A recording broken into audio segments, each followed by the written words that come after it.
with the first ghost story from the new book that we're reading, 13 Alabama Ghosts and Jeffrey. I am so excited to get to share this first ghost story with you. This story is called The Ghost of the Angry Architect. The barbed wire gate has a rusty no trespassing sign stapled to it. Beyond the gate, a rutted clay road leads across a rocky pasture, skirts a clump of tall cedar trees, and ends at the foot of an overgrown hill. On the top of that promontory once stood Rocky Hill Castle, the showplace of the Tennessee River Valley area. So imposing was its architecture, or so remote was its location, that Rocky Hill Castle escaped the fate of many of the other antebellum mansions in that area during the final months of the Civil War, deliberate burning by the federal troops. However, neglect and vandalism combined to destroy Rocky Hill Castle, leaving only a pile of rubble and a long, silent avenue of cedar trees to mark the spot where the castle once stood. Rocky Hill Castle was the kind of house that invited ghosts, and the ghosts were there almost from the time Rocky Hill Castle was built.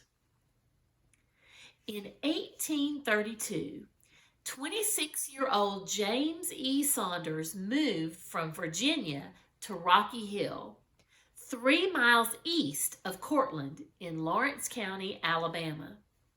Saunders was a lawyer, a former student at the University of Georgia.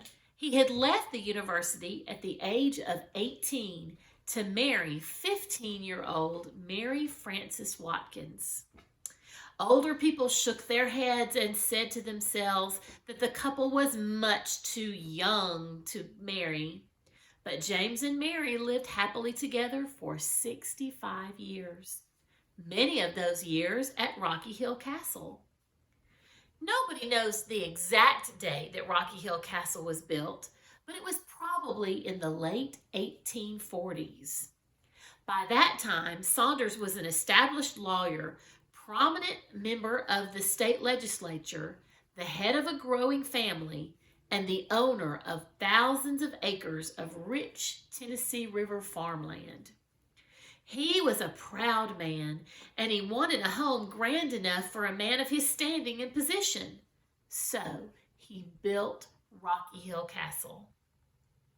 His architect came from France, bringing with him plans for the house's identical front and rear porticos, with their fluted Doric columns, their graceful spiral staircase in the entrance hall, the ornate leaf decorative motifs, the arched windows in the cupola on the top of the roof.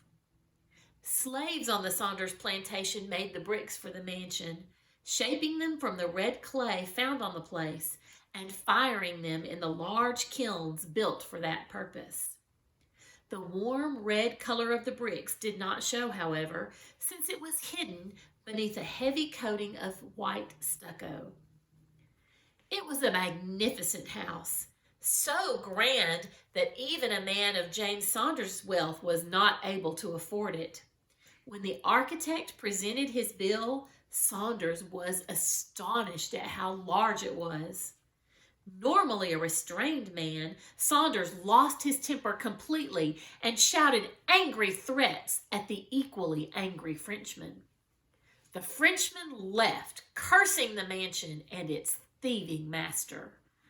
Not long afterward, the Frenchman died, still resenting never having been paid what he felt was owed him for his work.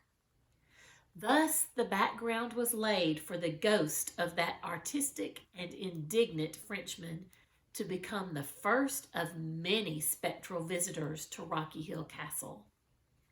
Sometimes at night, when the Saunders family was seated at the long table in the dining room, having an evening meal together, or when gathered around the square piano in the music room for an informal musicale, loud noises of pounding could be heard from the cellar, as though someone were beating on the very foundations with a heavy hammer. When the pounding first started, the brave members of the family would rush down to the cellar to investigate. But no matter how fast they ran or how thoroughly they searched, they never found anything unusual in the dark, silent cellar. Then, almost as soon as the searchers rejoined the rest of the family back upstairs, the heavy thuds would begin again, seeming at times to shake the whole house.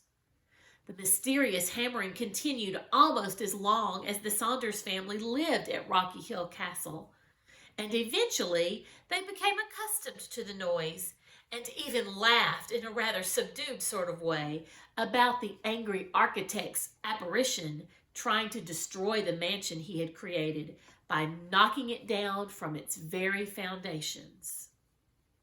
But the French architect was not the only ghost to haunt Rocky Hill Castle. Sometime after his classic home was completed, after his quarrel with the architect, Colonel Saunders supervised the construction of a turret, or a tower, 6 stories tall at one end of the house. The stark Gothic tower contrasted strangely with the gentle lines of the house. But the clash of architectural styles did not disturb Colonel Saunders at all. He delighted in his tower. From the top of the structure, Colonel Saunders could see the acres and acres of land he owned, and he could watch his slaves at work in the fields. His voice was so powerful, he could stand in the tower and shout orders audible to crews working a mile or more away.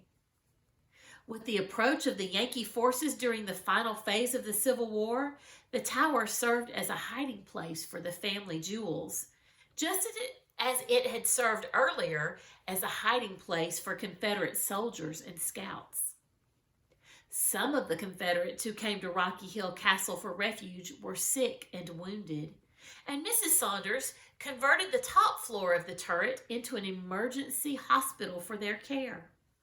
2 young soldiers, whose names were never known, died there, and they were buried in the Saunders family cemetery near the house. Although the 2 soldiers themselves never returned to haunt Rocky Hill Castle, one of them is said to be responsible for the next apparition who came, the ghost of a lovely young Confederate lady. It is thought that one of the dead soldiers was her sweetheart and that she was still looking for him. She made her appearance after the Saunders were moving back into Rocky Hill Castle. The Saunders family actually sold and rebought the property 3 times because of the financial troubles of Colonel Saunders. So they were moving back into Rocky Hill Castle after a period of absence. While Colonel Saunders was supervising the unpacking of some belongings outside the house, Mrs. Saunders pushed open the front door and hurried inside to see if Rocky Hill Castle was still as lovely as it was when she had last lived there. She started up the stairway, eager to see again her beautiful view from her bedroom window, when she was startled by a lady standing on the stairs. The lady, dressed in soft blue, stood with one hand resting on the stair rail and the other hand gracefully lifting ever so slightly her hoop skirt. Recovering from her surprise at finding someone in the house, Mrs. Saunders regained her composure, remembered her manners, and held out her hand to welcome the unexpected guest. "Good morning," Mrs. Saunders said graciously. "I am Mrs. But even as she spoke, the lady vanished. Mrs. Saunders knew her family would laugh at her and tease her about seeing things if she told them about the incident. But she could not possibly keep this secret. They did laugh and they did tease, but they could not shake her conviction that she had indeed seen the lady in blue. Colonel Saunders stopped his teasing a few days later when he also had an encounter with the lady in blue. The colonel had gone down to the wine cellar to get a bottle of blackberry wine, And as he was crossing the shadowy room to the wine racks, he glanced up and saw a lady in blue sitting on a box and smiling at him. The colonel, known throughout the state as a cordial and courtly host, completely lost his cool. He backed up the steps, never taking his eyes off the blue-gowned lady. He slammed the cellar door shut, locked it, and did not ever return for his wine again. The family's final encounter with ghosts came one morning when Mrs. Saunders was preparing to take a bath. There had recently been a number of unexplained noises and other such manifestations of phantom visitors, and Mrs. Saunders had become provoked over the continuing annoyances. She was standing by her walnut wardrobe, trying to decide which dress she would put on, when the irritating noises began again. Mrs. Saunders was not frightened this time, just disgusted and impatient. "If there's anybody there, speak up or forever hold your peace," she shouted in annoyance. Back came the distinct reply, "Madam, I'm right here." The Saunders family sold the house and moved out in less than 2 hours after that. And that is the end of the story of the Angry Architect. This house isn't there anymore, but the field is still there. And I got online and looked at Google Maps for the location and Googled the name of Rocky Hill Castle. And I found a place close to that, close to Cortland, that's called Rocky Hill Cemetery. And I'm very curious. I bet that is the family cemetery that was mentioned in the story where the Confederate soldiers were buried. I would like someday to go and visit and see if I can see that cemetery and see the place where Rocky Hill Castle once stood.